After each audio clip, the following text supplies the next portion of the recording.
Greetings and salutations, my lovely little bitelings. My name is Wiggy, and today I'll be talking about this upcoming action sandbox MMORPG that's quite unique called Conqueror's Blade. So this MMORPG will be playable in the closed beta form within the month, so I thought I should inform you guys before it comes out so you guys know whether or not you would like to try it out for yourselves. So to start off, this is not an MMORPG focused around story elements. Like most sandbox MMORPGs, you pretty much do whatever you want from the get-go. So this isn't exactly very different from normal sandbox MMORPGs in that regard. Now, Conqueror's Blade is set in the 16th to 17th century and is not based around China or any one specific country. Within Conqueror's Blade, you can choose to play a variety of cultures, and each one of these cultures have different unit types, general types, and generally differing fighting styles. No doubt you're wondering what I'm talking about. Well, Conqueror's Blade is a war game that's in an MMORPG form.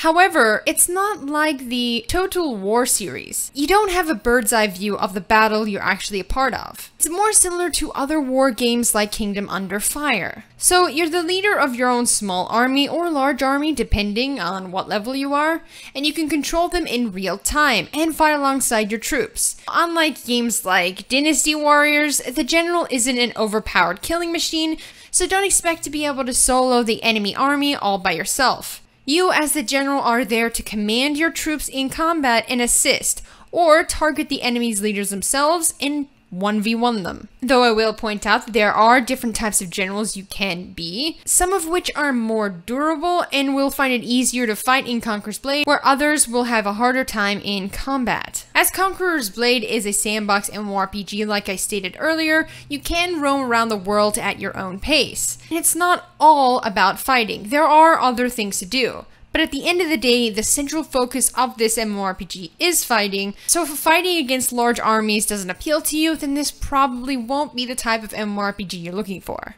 So there are many ways of entering combat in Conqueror's Blade. You can queue for fights in a lobby, or you can go around the open world, which is fully explorable, and you can go around looking for any trouble you can cause. The battle sizes found in Conqueror's Blade are 5v5, 15v15, or 30v30, and of course, siege battles. Now, within these siege battles, you'll be required to play a little more strategically as you'll need to command your troops in combat, assist them in combat, and manage your siege so that you can destroy your enemy's ballistae, or their walls, or really anything else in your way stopping you from destroying the castle. Now, if you do queue for the fights, they're generally more there for fun, whereas the open world conflict is the heart of the game. You'll receive more benefits from winning the open world battles than the queued battles.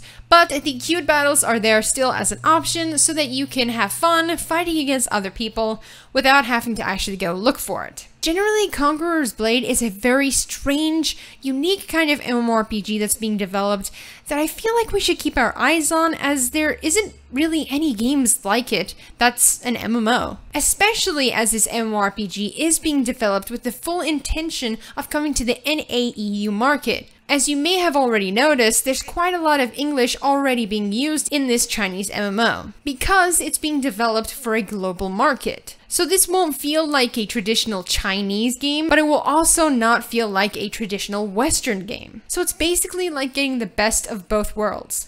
Now, this will be entering closed beta, as I said, at the 15th of September in China. So if you want to get into this and try it out for yourself, you should do it as soon as possible. Most Chinese MMORPGs aren't that difficult to generally play, as they don't usually require a VPN, and the registrations are generally easier than the ones found in Korean MMORPGs, so you shouldn't have too much issue if you try to sign up.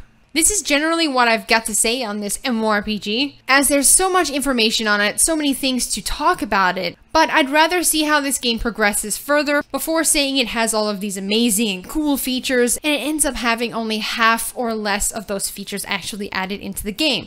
So without further ado, thank you guys very much for watching this video, and as always, good day, night, or afternoon, wherever it is where you are, and I will see you guys in the next video. Like shooting stars came crashing down, and we're building back up again now. I see your heart, see your